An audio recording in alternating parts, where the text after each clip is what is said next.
لا إله إلا الله وحده لا شريك له وأشهد أن محمدا عبده ورسوله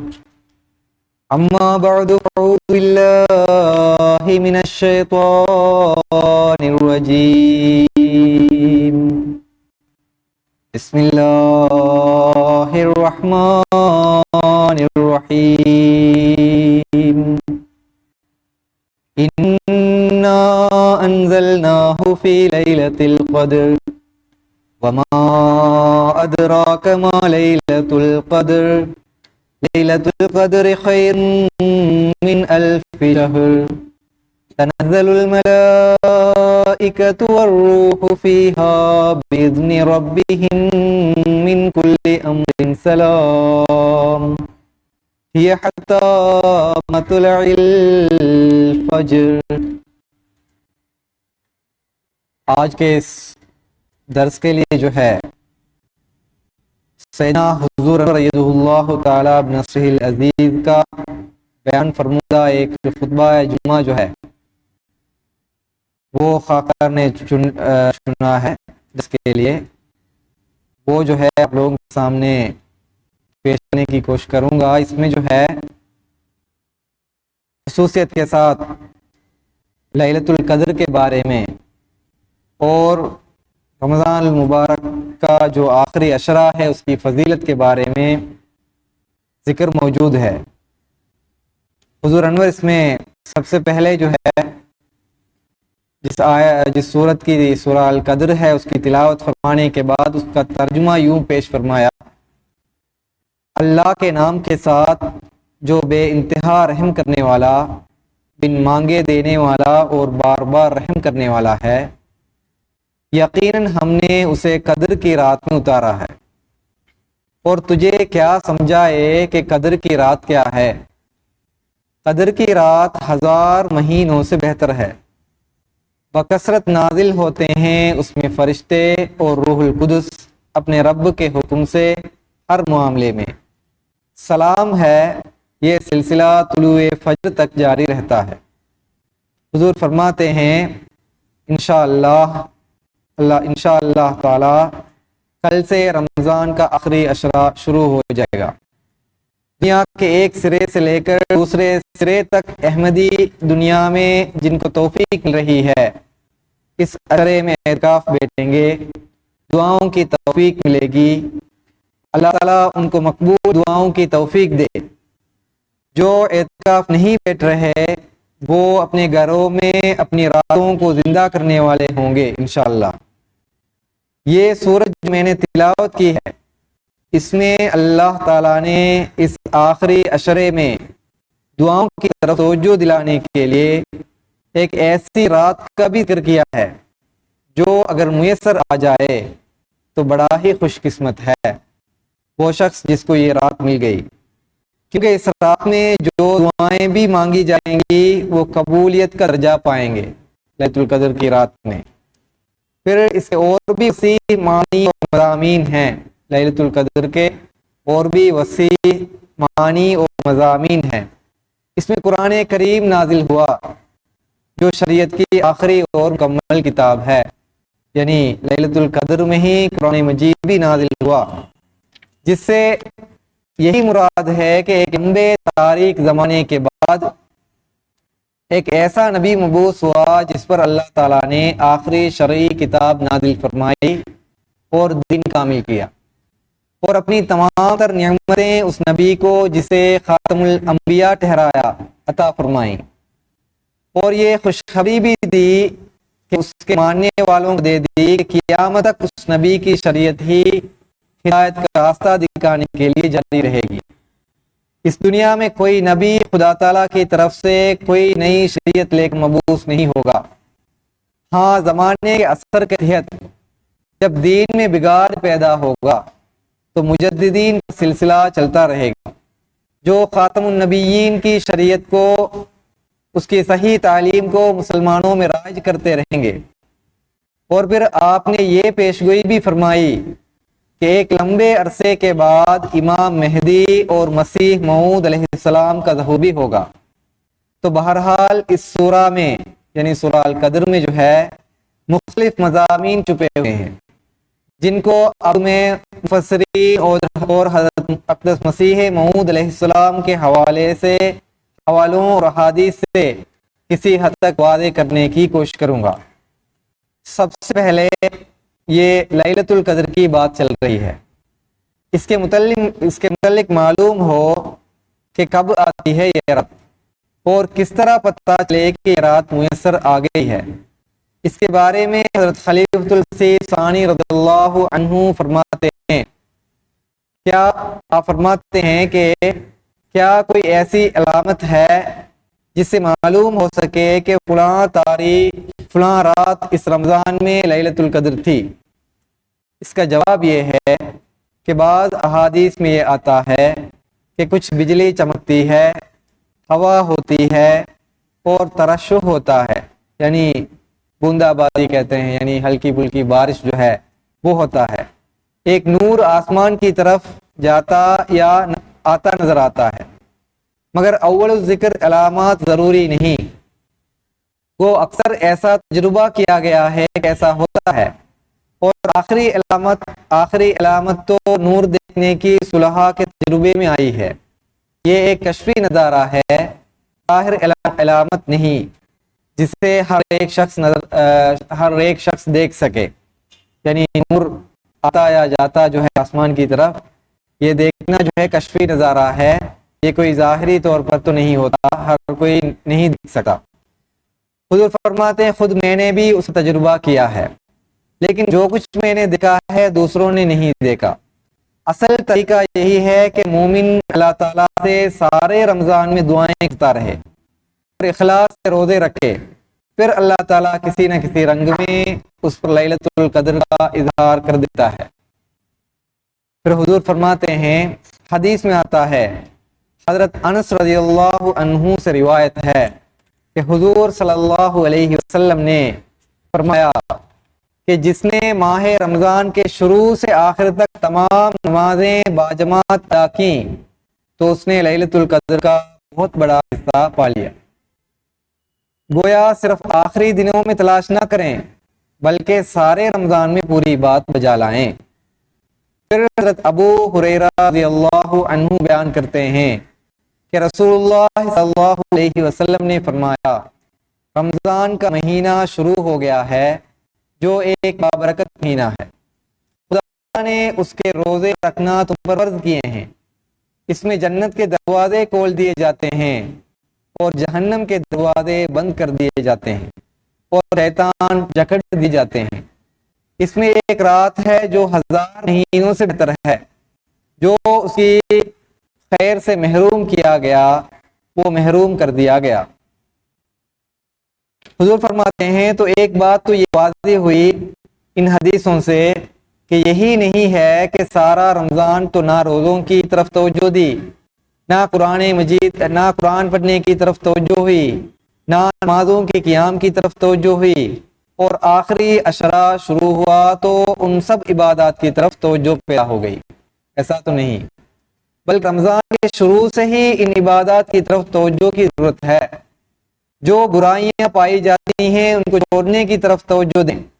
بھائی بہنوں کے حقوق ادا کرنے کی طرف توجہ دیں، میاں بیوی ایک دوسرے کے حقوق ادا کرنے کی طرف توجہ دیں، ساس بہو ایک دوسرے کے حقوق ادا کرنے کی طرف توجہ دیں۔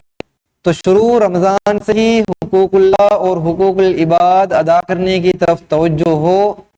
تو یہ نیکیاں بجا لائیں گے، تو تبھی جہنم کے دروازے بند ہوں گے اور جنت کے دروازے کھلے ہوں گے۔ نہیں تو گو اللہ تعالیٰ نے تو جہنم کے دروازے بند کر دیے، لیکن ان نیکیوں کو نہ کرنے سے زبردستی یہ برائیاں کر کے اور حقوق اللہ اور حقوق العباد ادا نہ کر کے دھکے سے جہنم کے دروازے کھولنے کی کوشش کی جا رہی ہوگی۔ اللہ تعالیٰ ہر ایک کو اس سے بچائے۔ تو یہ حقوق العباد اور حقوق اللہ ادا کریں گے جن کا ذکر دوسری حدیثوں میں بھی آتا ہے، تو پھر ان آخری راتوں کی برکات سے بھی فائدہ اٹھائیں گے۔ کیونکہ سرسری عبادات سے یا عارضی طور پہ آخری 10 دن کی عبادات سے یہ اعلیٰ معیار جو ہیں وہ حاصل نہیں ہو سکتے۔ غیر احمدی جو ہے آج 27ویں رات ہے، ٹھیک ہے جی، آج ان کی مساجد میں جو ہے بڑا گہما گہمی ہے، ٹھیک ہے جی، آج رات پورے جو ہے وہ عبادات بجا لیں گے، رو رو کے دعائیں مانگیں گے، ٹھیک ہے جی۔ تو یہ 27ویں رات کو وہ انہوں نے جو ہے لیلۃ القدر بنا لیا ہے خود۔ حضور صلی اللہ علیہ وسلم نے تو فرمایا کہ آخری رات میں جو ہے تلاش کر، اور یہ بھی ان لوگوں کو ملے گا جو شروع رمضان سے ہی جو ہے اس کے لیے کوشش کرنے والے ہوں۔ تو حضور فرماتے ہیں بلکہ حضرت صلی اللہ علیہ وسلم کے اسوہ حسنہ کو بھی سامنے رکھنا ہوگا۔ لیلۃ القدر پانے کے لیے آپ صلی اللہ علیہ وسلم کے اسوہ حسنہ کو بھی سامنے رکھنا ہوگا۔ حدیث میں آتا ہے، حضرت عائشہ رضی اللہ عنہا بیان کرتی ہیں کہ آخری عشرے میں حضرت صلی اللہ علیہ وسلم عبادت میں اتنی کوشش فرماتے جو اس کے علاوہ دیکھنے میں نہ آتی۔ تو فرماتے ہیں عام حالات میں بھی حضرت صلی اللہ علیہ وسلم کی عبادت کی مثالیں ایسی ہیں کہ کوئی عام آدمی اتنی کر ہی نہیں سکتا، لیکن حضرت عائشہ فرماتی ہیں کہ رمضان میں تو اس کی حالت ہی اور ہوتی تھی۔ پھر حضرت عائشہ رضی اللہ عنہا بیان کرتی ہیں کہ جب نبی کریم صلی اللہ علیہ وسلم آخری عشرے میں داخل ہوتے تو کمر ہمت کس لیتے، اپنی راتوں کو زندہ کرتے اور گھر والوں کو بیدار فرماتے۔ تو فرماتے ہیں تو یہ بھی ایک سبق ہے، جب آدمی خود اٹھے تو اپنی بیوی بچوں کو بھی نمازوں کے لیے، نوافل کے لیے اٹھائے۔ پھر حضرت عائشہ رضی اللہ عنہا نے فرمایا قیام اللیل مت چھوڑنا، اس لیے کہ رسول کریم صلی اللہ علیہ وسلم نہیں چھوڑتے تھے، اور جب آپ بیمار ہوتے یا جسم میں سستی محسوس کرتے تھے تو بیٹھ کر تہجد کی نماز پڑھتے۔ تو فرماتے ہیں دیکھیں حضرت صلی اللہ علیہ وسلم کا عمل کیا تھا، یہ عمل ہم اختیار کریں تو پھر ہم اللہ تعالیٰ کی رحمتوں اور فضلوں کو سمیٹنے کی امید کر سکتے ہیں۔ اللہ تعالیٰ ہم سب کو اس کی توفیق عطا فرمائے۔ تو اس رمضان میں تو اکثریت کو جو ہے رات کے وقت اٹھ کر نوافل پڑھنے کی توفیق ملی ہے، اور اب کچھ حد تک عادت بھی پیدا ہو گئی ہے۔ یہ رمضان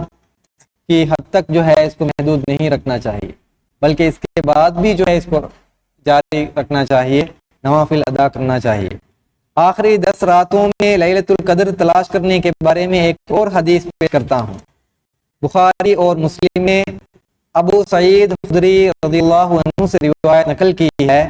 بخاری اور مسلم نے دونوں نے، کہ رسول کریم صلی اللہ علیہ وسلم نے بھی اور ہم نے بھی رمضان کی پہلی 10 تاریخوں میں اعتکاف کیا۔ مرتبہ جو ہے صحابہ بھی حضرت صلی اللہ علیہ وسلم نے بھی پہلی 10 راتوں میں جو ہے رمضان کی پہلی 10 راتوں میں جو ہے اعتکاف کیا۔ اس کے خاتمے پر، اس پہلی 10 راتوں کے خاتمے پر حضرت جبرائیل آئے اور رسول کریم صلی اللہ علیہ وسلم کو خبر دی کہ جس چیز یعنی لیلۃ القدر کی آپ کو تلاش ہے وہ آگے ہے۔ اس پر آپ صلی اللہ علیہ وسلم نے ہم سب نے درمیانی 10 دنوں کا اعتکاف کیا۔ اس کے خاتمے پر پھر حضرت جبرائیل نے ظاہر ہو کر حضرت صلی اللہ علیہ وسلم سے کہا کہ جس چیز کی آپ کو تلاش ہے وہ آگے ہے۔ اس پر رسول کریم صلی اللہ علیہ وسلم نے 20ویں رمضان کی صبح کو تقریر فرمائی۔ 20ویں رات کی جو ہے آخری جو صبح ہے اس کے بعد آپ نے تقریر فرمائی اور فرمایا کہ مجھے لیلۃ القدر کی خبر دی گئی تھی مگر میں اسے بھول گیا ہوں، اس لیے اب تم آخری 10 راتوں میں سے وتر راتوں میں اس کی تلاش کرو، یعنی طاق راتوں میں۔ میں نے دیکھا ہے کہ آپ نے فرمایا حضرت صلی اللہ علیہ وسلم نے، میں نے دیکھا ہے کہ لیلۃ القدر آئی ہے اور میں مٹی اور پانی میں سجدہ کر رہا ہوں۔ اس وقت مسجد نبوی کی چھت کھجور کی شاخوں سے بنی ہوئی تھی، اور جس دن آپ نے یہ تقریر فرمائی یعنی 21ویں روزے میں جو ہے آپ نے یہ تقریر فرمائی، بادل کا نشان تک نہ تھا۔ پھر یہ روایت کرنے والے کہتے ہیں کہ اچانک بادل کا ایک ٹکڑا آسمان پر ظاہر ہوا اور بارش شروع ہو گئی، یعنی 21ویں روزے میں رات کو جو ہے۔ پھر جب نبی کریم صلی اللہ علیہ وسلم نے ہمیں نماز پڑھائی تو میں نے دیکھا کہ آپ کی پیشانی پر مٹی اور پانی کے نشانات ہیں، یعنی یہ خواب نہیں ہے، اب یہ واقعی جو ہے اس روز جو ہے بارش تھوڑی سی ہوئی ہے اور زمین گیلی ہوئی ہے، آپ نے سجدہ کیا ہے تو آپ کی پیشانی پر جو ہے مٹی اور پانی کے نشانات ہیں۔ ایسا خواب کی تصدیق کے لیے ہوا ہے۔ صحیح بخاری اور مسلم نے اس کو درج کیا ہے، اس روایت کو۔ تو حضرت مسلم موعود رضی اللہ عنہ اس بارے میں فرماتے ہیں کہ ابو سعید کی ایک اور روایت میں، یہ بھی ابو سعید خدری کی روایت ہے، اور ایک اور روایت میں یہ واقعہ 21ویں رمضان کو ہوا تھا۔ پھر آپ لکھتے ہیں کہ امام شافعی کہتے ہیں کہ اس بارے میں یہ سب سے پختہ روایت ہے۔ تو یہ اس روز جو ہے، اس سال جو ہے 21ویں رمضان میں جو ہے یہ لیلۃ القدر نازل ہوئی ہے۔ حضرت مرزا بشیر احمد صاحب رضی اللہ عنہ کی ایک روایت ہے کہ حضرت مسیح موعود علیہ السلام فرمایا کرتے تھے کہ اگر رمضان کی 27ویں رات جمعے کی رات ہو تو وہ خدا کے فضل سے بالعموم لیلۃ القدر ہوتی ہے، یعنی 27ویں رات جو ہے وہ جمعے کی رات ہو۔ جمعے کی رات سے کیا مراد ہے جی؟ کیا خیال ہے آپ لوگوں کا؟ جمعے کی رات، ہاں جی جمعرات ہے، یعنی جمعے سے پہلے جو آنے والی رات ہے، یعنی تھرسڈے جو ہے وہ رات ہے، وہ جمعے کی رات ہے۔ تو وہ رات ہے وہ 27ویں ہو تو وہ حضرت مسیح اسلام نے فرمایا کہ بالعموم وہ جو ہے وہ لیلۃ القدر ہے۔ تو ہمیں تو اس سال حاصل نہیں ہوا یہ 27ویں جو مسیح اسلام جو فرمایا ہے، یعنی بالعموم اس طرح ہوتا ہے، لیکن کوئی فرضی بات نہیں ہے، فرض نہیں ہے کہ 27ویں کو ہی ہو جائے۔ اگر وہ جمعے کی رات پہ 27ویں آ جائے تو بالعموم ہو سکتا ہے کہ وہ جو ہے اس میں لیلۃ القدر ہو جائے۔ پھر حضرت ابو ہریرہ رضی اللہ عنہ سے روایت ہے کہ حضرت صلی اللہ علیہ وسلم نے فرمایا، اس کا مطلب ہمیں حاصل نہیں ہوا نہیں ہے، یعنی پھر تاخراتوں میں جو ہے ہمیں ڈھونڈنا چاہیے، یہ بالعموم کی بات ہے۔ حضرت ابو ہریرہ رضی اللہ عنہ سے روایت ہے کہ حضرت صلی اللہ علیہ وسلم نے فرمایا، من قام لیلۃ القدر ایمانا واحتسابا غفر له ما قدم من ذنبہ، یعنی جو رمضان المبارک میں لیلۃ القدر کی رات ایمان کی حالت میں اور ثواب کی نیت سے نفس کے محاسبہ کی خاطر عبادت کرے تو اس کے تمام پچھلے گناہ معاف کر دیے جاتے ہیں۔ شروع سے جو ہے عبادت کرتے آئے ہیں، دعائیں کرتے آئے ہیں، تو ایک خوش نصیب کو جو ہے اس قدر کی رات میں بھی وہ ضرور جو ہے وہ عبادت کرے گا، تو وہ اگر کرے گا تو اس کا فائدہ کیا ہوگا کہ اس کے پچھلے تمام گناہ جو ہے وہ معاف ہو جائیں گے۔ حضور فرماتے ہیں اس حدیث میں دو بڑی اہم باتیں بیان کی گئی ہیں، پہلی یہ کہ ایمان کی حالت میں، اور دوسری یہ کہ نفس کے محاسبہ کے لیے۔ اگر اس پر غور کیا جائے تو اصل ایمان کی حالت تو وہ ہے جب مکمل یقین کے ساتھ انسان کو اللہ تعالیٰ کی تمام صفات پر ایمان ہو۔ تو فرماتے ہیں تو اصل ایمان کی حالت تو وہ ہے مکمل یقین کے ساتھ انسان کو اللہ تعالیٰ کی تمام صفات پر ایمان ہو۔ مثلا اگر یہ یقین ہو کہ وہ سب رحم کرنے والوں سے بڑھ کر رحم کرنے والا ہے، وہ بخشنے والا ہے، تمام گناہوں کو معاف کر سکتا ہے اور کرتا ہے، وہاں وہ سزا دینے کا بھی حق رکھتا ہے، اور دل سے خوف اور اس کی خشیت سے پگھلتے ہوں، تو اس صورتحال کو سامنے رکھتے ہوئے تو یہ ایمان کی حالت سے اس کی وضاحت حضور بیان فرما رہے ہیں۔ ایمان کی حالت سے مراد کیا ہے؟ مکمل یقین کے ساتھ انسان کو اللہ تعالیٰ کی تمام صفات پر ایمان ہو۔ ایمان کی حالت سے مراد یہ ہے کہ خدا تعالیٰ کی تمام صفات پر ایمان کامل ہو۔ مثلا اگر یہ یقین ہو کہ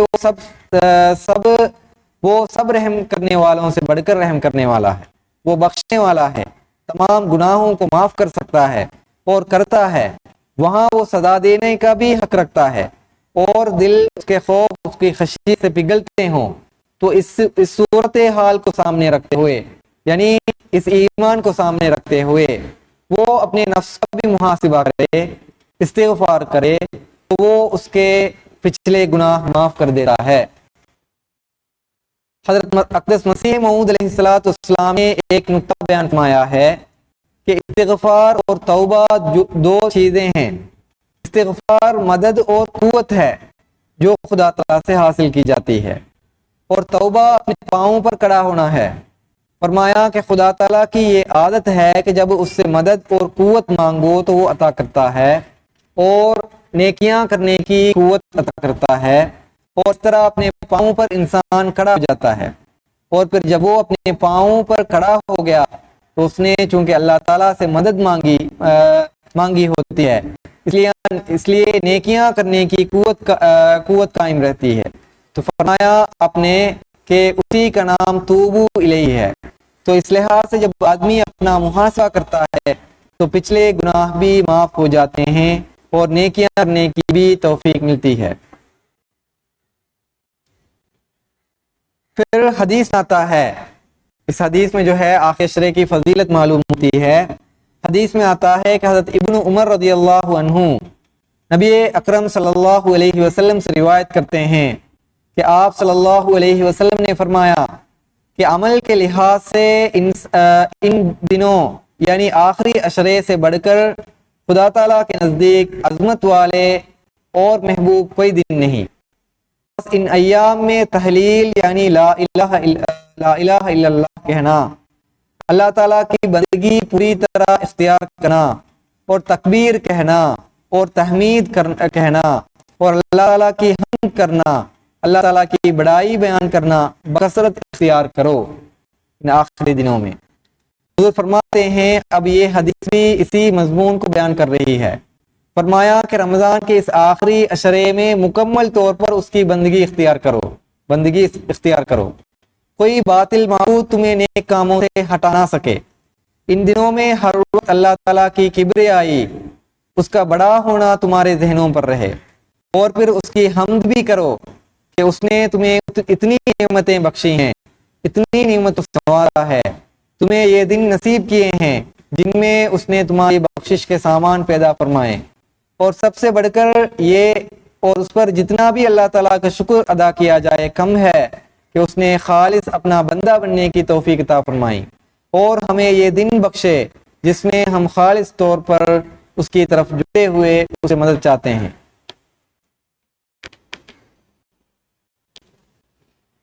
اس کے بعد بھی جو ہے آخری عشرے کی فضیلت کے بارے میں کچھ احادیث حضور ذکر فرما رہے ہیں۔ اس کے بارے میں پچھلے درس میں نے ان احادیث کو ذکر فرمایا ہے۔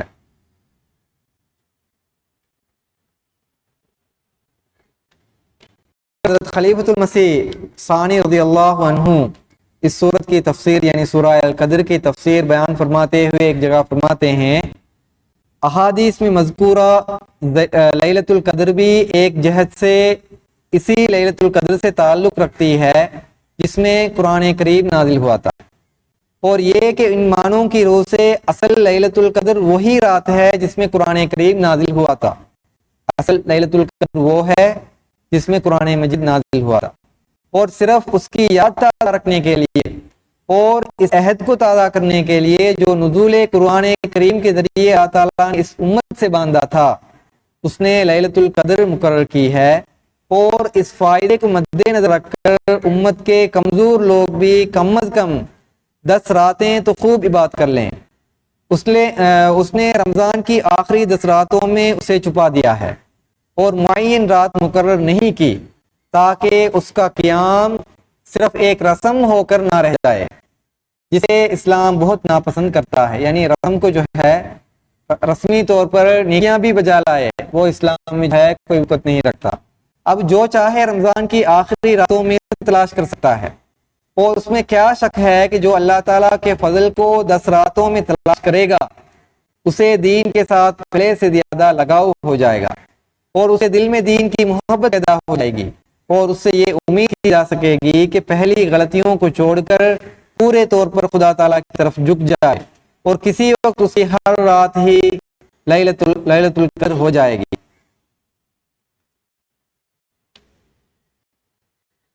پھر حضرت خلیفۃ المسیح اول رضی اللہ عنہ فرماتے ہیں لیل ظلمت، لیل سے مراد جو ہے وہ ظلمت ہے، اور قدر یعنی دال کے سکون کے ساتھ بمعنی مرتبہ، قدر جو ہے دال کے سکون کے ساتھ اس کا مطلب یہ ہے کہ مرتبہ ہے۔ یہ دونوں صفتیں یعنی لیل اور قدر، یہ دونوں صفتیں ایک جگہ اکٹھی کر دی گئی ہیں، ٹھیک ہے جی، مرتبہ بھی اور ظلمت بھی۔ لیلۃ القدر ایک خاص رات رمضان شریف کے آخر داکا میں ہے، داکا کا مطلب یہ ہے کہ آخر 10 راتوں میں ہے، جس کا ذکر سورہ فجر میں واللیل اذا یسر میں بھی کیا گیا ہے، سورۃ الفجر میں بھی واللیل اذا یسر میں بھی کیا گیا ہے، اور ایک جگہ فرمایا شہر رمضان الذی انزل فیہ القرآن، اور دوسری جگہ فرمایا انا انزلناہ فی لیلۃ القدر۔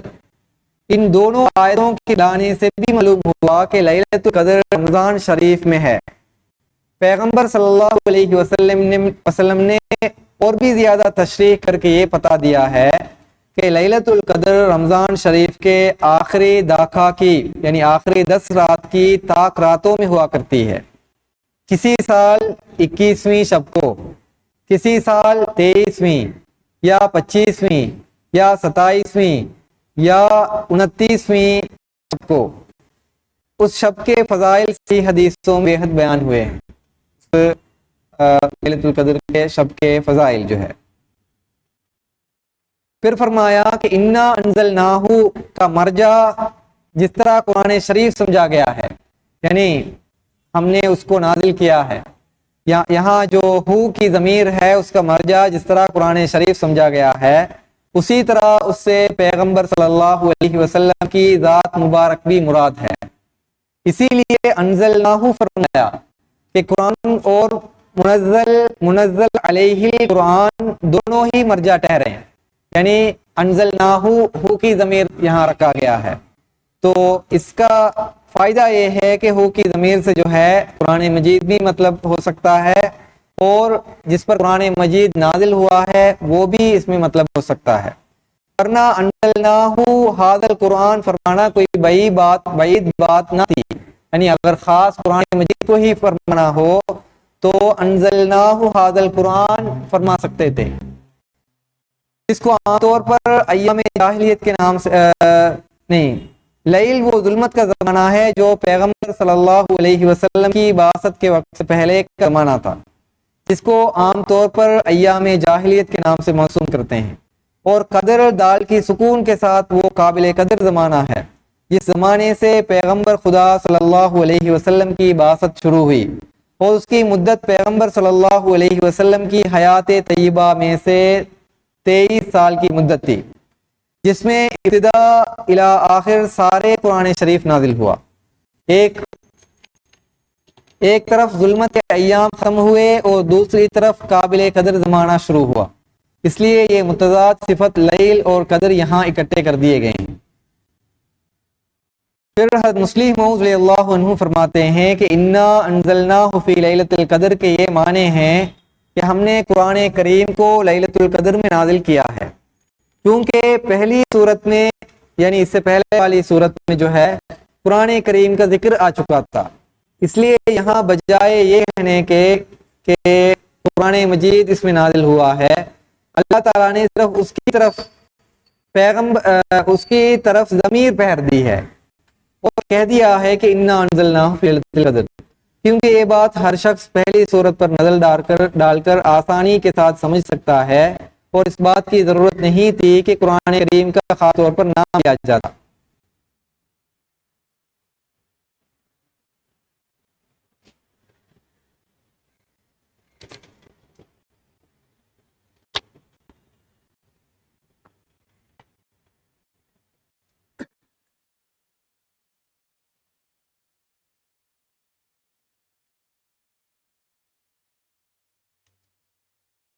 پھر حضور فرماتے ہیں حضرت مسیح موعود علیہ السلام کے اقتباس جو ہے آپ بیان فرماتے ہیں، حضرت مسیح السلام فرماتے ہیں ایک لیلۃ القدر وہ ہے جو پچھلے حصہ رات میں ہوتی ہے، جبکہ اللہ تعالیٰ تجلی فرماتا ہے اور ہاتھ پھیلاتا ہے کہ کوئی دعا کرنے والا اور استغفار کرنے والا ہے جو میں اس کو قبول کروں،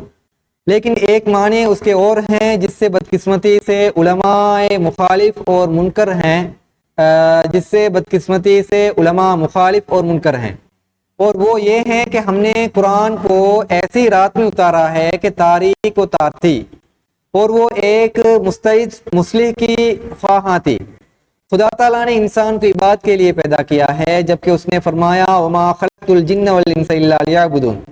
پھر جب انسان کو عبادت کے لیے پیدا کیا ہے، یہ ہو نہیں سکتا کہ وہ تاریکی میں پڑا رہے، ایسے ہی زمانے میں بالطبع اس کی ذات جوش مارتی ہے کہ کوئی مصلح پیدا ہو۔ پس انا انزلناہ فی لیلۃ القدر اس زمانہ ضرورت باثر آن حضرت صلی اللہ علیہ وسلم کی ایک اور دلیل ہے، یعنی آن حضرت صلی اللہ علیہ وسلم جس زمانے میں مبعوث ہوئے ہیں وہ بھی جو ہے ایک قدر کی رات ہے۔ پس آج بھی آن حضرت صلی اللہ علیہ وسلم کی پیشگوئیوں کے مطابق ایک لمبے زمانے کی تاریکی کے بعد حضرت مسیح موعود علیہ السلام کا جو مبعوث ہونا ہے عین ضروری ہے۔ ہم احمدی خوش قسمت ہیں کہ حضرت اقدس مسیح السلام کو مان کر اس زمانے میں ہم نے ایک لیلۃ القدر کا نظارہ دیکھ لیا ہے۔ اللہ تعالیٰ رمضان میں آنے والی لیلۃ القدر کے نظارے بھی ہمیں دکھائے۔ حضرت مسیح موعود رضی اللہ عنہ فرماتے ہیں مجددین پر جب اس پیشگوئی کو چسپاں کیا جائے گا تو من کل الامر کے معنی سب امور کے نہیں ہوں گے بلکہ سب وقتی ضرورت کے امور کے ہوں گے، یعنی جس خرابی کی اصلاح کے لیے انہیں ملائکہ کی مدد کی ضرورت ہوگی ان خرابیوں کی اصلاح کے لیے ملائکہ نازل کر دیے جائیں گے، یا اسلام کی ترقی کے لیے جن امور کی ضرورت ہوگی ان امور میں انہیں ملائکہ کی مدد حاصل ہوگی۔ گویا من کل امرن کے معنی ہوں گے کہ کل ضروری امور، لیکن وہ موعود جو بروز کامل کے طور پر ظاہر ہوں گے، یعنی حضرت مسیح اسلام، چونکہ وہ اللہ تعالیٰ کے نبی اور رسول صلی اللہ علیہ وسلم کے کامل بروز ہوں گے، اس لیے جس طرح رسول کریم صلی اللہ علیہ وسلم کے متعلق اس آیت کے یہ معنی تھے کہ قرآنی شریعت کو ہر لحاظ سے کامل کیا جائے گا، اسی طرح ان کے متعلق اس آیت کے یہ معنی ہوں گے کہ اس زمانے میں قرآن کریم کی ساری خوبیاں مخفی ہو جائیں گی، تب اللہ تعالیٰ آسمان سے اپنے ملائکہ کو نازل فرمائے گا اور قرآن کریم کی تمام خوبیوں کو دنیا پر دوبارہ ظاہر کر دے گا۔ اس صورت میں من کل امرن کے معنی صرف ضروری امور کے نہیں ہوں گے بلکہ تمام امور کے ہوں گے، یعنی کوئی امر ایسا نہیں ہوگا جس کے لیے آسمان سے فرشتوں کا نزول نہ ہو۔ پھر حضرت اقدس مسیح السلام فرماتے ہیں سورۃ القدر اس طرف اشارہ فرمایا ہے کہ اللہ تعالیٰ نے اس امت کے لوگوں سے وعدہ فرمایا تھا کہ وہ انہیں کبھی ضائع نہیں کرے گا، بلکہ جب وہ گمراہ ہو جائیں گے اور اندھیروں میں گر جائیں گے تو ان پر لیلۃ القدر کا زمانہ آئے گا اور روح زمین پر نازل ہوگا، یعنی ایک پیشگوئی بھی اس میں ہے کہ جب اس امت گمراہی میں جائے گی اور اندھیروں میں گر جائے گی تو ان پر ایک لیلۃ القدر کا زمانہ آئے گا اور روح زمین پر نازل ہوگا، یعنی اللہ تعالیٰ اپنے بندوں میں سے جس پر چاہے گا اسے اتارے گا اور اسے مجدد بنا کر مبعوث فرمائے گا، اور روح کے ساتھ ملائکہ بھی نازل ہوں گے جو لوگوں کے دلوں کو حق اور ہدایت کی طرف کھینچ لائیں گے، اور یہ سلسلہ قیامت تک منقطع نہیں ہوگا۔ پھر حضرت مسیح السلام فرماتے ہیں عادت اللہ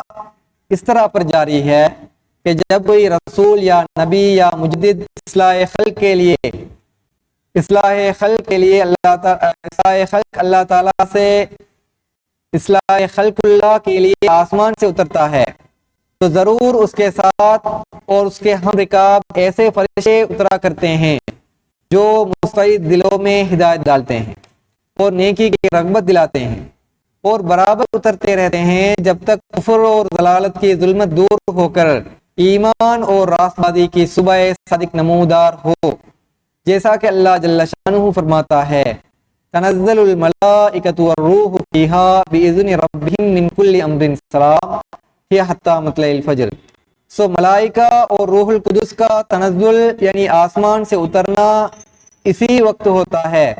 جب ایک عظیم الشان آدمی خلعت خلافت پہن کر اور کلام الہی سے شرف پا کر زمین پر نزول فرماتا ہے۔ روح القدس خاص طور پر اس خلیفے کو ملتی ہے،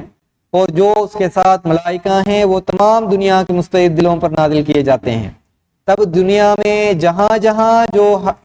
ہر قابل پائے جاتے ہیں جہاں جہاں جوہر قابل پائے جاتے ہیں سب پر اس نور کا پرتو پڑتا ہے، اور تمام عالم میں ایک نورانیت پھیل جاتی ہے، اور فرشتوں کی پاک تاثیر سے خود بخود دلوں میں نیک خیال پیدا ہونے لگتے ہیں، اور توحید پیاری معلوم ہونے لگتی ہے، اور سیدھے دلوں میں راست بازی اور حق جوئی کی ایک روح پھونکی دی جاتی ہے، اور کمزوروں کو طاقت عطا کی جاتی ہے، اور ہر طرف ایسی ہوا چلنی شروع ہو جاتی ہے کہ جو اس مصلح کے مدعا اور مقصد کو مدد دیتی ہے۔ ایک پوشیدہ ہاتھ کی تحریک سے خود بخود لوگ صلاحیت کی طرف کھسکتے چلے آتے ہیں، اور قوموں میں ایک جنبش سی شروع ہو جاتی ہے۔ تب ناسمجھ لوگ گمان کرتے ہیں کہ دنیا کے خیالات نے خود بخود راستے کی طرف پلٹا کھایا ہے، لیکن در حقیقت یہ کام ان فرشتوں کا ہوتا ہے کہ جو خلیفۃ اللہ کے ساتھ آسمان سے اترتے ہیں اور حق کے قبول کرنے اور سمجھنے کے لیے غیر معمولی طاقتیں بخشتے ہیں۔ سوئے ہوئے لوگوں کو جگا دیتے ہیں، اور مستوں کو ہوشیار کرتے ہیں، اور بہروں کے کان کھولتے ہیں، اور مردوں میں زندگی کی روح پھونکتے ہیں، اور ان کو جو قبروں میں ہیں باہر نکال لاتے ہیں۔ تب لوگ یکطفا آنکھیں کھولنے لگتے ہیں، اور ان کے دلوں پر وہ باتیں کھلنے لگتی ہیں جو پہلے مخفی تھیں، اور در حقیقت یہ فرشتے اس لیلۃ القدر سے الگ نہیں ہوتے، اسی چہرے کا نور اور اسی کی ہمت کے آثار جلیہ ہوتے ہیں جو اپنی قوت مقناطیس سے ہر ایک مناسبت رکھنے والے کو اپنی طرف کھینچتے ہیں، خواہ وہ جسمانی طور پر نزدیک ہو یا دور ہو، خواہ آشنا ہو یا بکلی بیگانہ اور نام تک بے خبر ہو۔ غرض اس زمانے میں جو کچھ نیکی کی طرف حرکتیں ہوتی ہیں اور راستے کے قبول کرنے کے لیے جوش پیدا ہوتے ہیں، خواہ وہ جوش ایشیائی لوگوں میں پیدا ہو یا یورپ کے باشندوں میں یا امریکہ کے رہنے والوں میں، وہ در حقیقت انہی فرشتوں کی تحریک سے جو اس خلیفۃ اللہ کے ساتھ اترتے ہیں ظہور پذیر ہوتے ہیں۔ یہ الہی قانون ہے جس میں کبھی تبدیلی نہیں پاؤ گے۔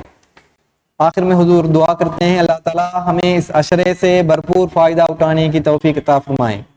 اور جن مقاصد کے ساتھ حضرت اقدس مسیح موعود علیہ السلام مبعوث ہوئے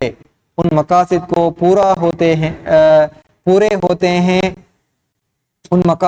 پورے ہوتے ہیں ہم اپنی زندگیوں میں دیکھ سکیں۔ اللہ تعالیٰ تمام دنیا کو حضرت خاتم الانبیاء صلی اللہ علیہ وسلم کے جھنڈے تلے لانے کے نظارے ہمیں دکھائے، اور ان دنوں میں کل دنیا کے احمدیوں کے لیے بہت دعائیں کریں۔ اللہ تعالیٰ ہر احمدی کو محفوظ رکھے اور حقیقی اور سچا مسلمان بنائیں۔ خاص طور پر پاکستان اور بنگلہ دیش کے احمدیوں کے لیے خاص طور پر دعائیں کریں، ہر وقت شرپسندوں کے فتنوں میں گرے ہوئے ہیں۔ گزشتہ دنوں میں ہماری مسجد میں بنگلہ دیش میں ایک مخلص احمدی کو شرپسندوں نے شہید کر دیا ہے۔ انا اللہ و انا الیہ راجعون۔ اللہ تعالیٰ ان تمام جگہوں پر شرپسندوں کو عبرت کا نشان بنائیں،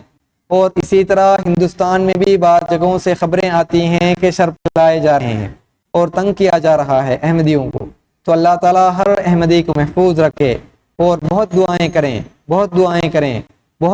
کریں ان دنوں میں۔ اللہ تعالیٰ ہمارے لیے جلد فتح کے سامان پیدا فرمائیں۔ تو یہ خطبہ جمعہ جو ہے 2003 کا ہے۔ تو کل کے خطبہ جمعہ میں بھی حضور انور نے دعا کی تحریک کی ہے، اور بہت سی جو ہے قرآنی اور احادیث کی دعائیں ہمیں پڑھ کر سنائے ہیں، اور حضرت مسیح اسلام کی دعائیں بھی پڑھ کر سنائے ہیں۔ تو اللہ تعالیٰ ہمیں جو ہے ان تمام دعاؤں کا وارث بنائیں، اور اللہ تعالیٰ ہمیں اس آخری جو کچھ دن ایام رہ گئے ہیں ان میں اور بھی زیادہ جو ہے خدا تعالیٰ کے حضور گرنے کی اور اس سے مدد مانگنے کی، دعائیں کرنے کی اور گناہوں کے بخشش طلب کرنے کی اللہ تعالیٰ ہمیں توفیق عطا فرمائے۔ اب ہم دعا کر لیتے ہیں، دعا کریں۔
آمین۔